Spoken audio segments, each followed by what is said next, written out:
Ang lalaking ito ay nagpa-surgery para magmukhang Rubik's Cube ang ulo.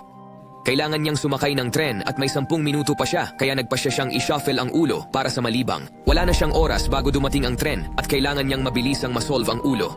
Nagsimulang tumingin ang mga tao sa kanya at dumating na ang tren dahil lahat ay nakatingin sa kanya. Nagsimula siyang ma-pressure at kailangan niyang isolve ang kanyang ulo sa loob ng 15 segundo.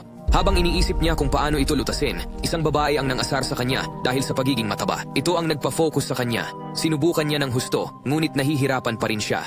Bigla siyang nagkaroon ng ideya. Kinuha niya ang kakaibang juice sa tabi at sinimulang inumin ito. Binigyan siya ng kakaibang juice ng eksaktong kailangan niya at handa na siyang lutasin ang ulo. Sinimulan niyang maingat na iikot ito at nasa tamang bilis para sa record ng Rubik's Cube sa ulo. Nagpasya siyang takutin ang babae mula kanina at pagkatapos gawin iyon, naalala niya ang sequence at sa wakas nalutas niya ito.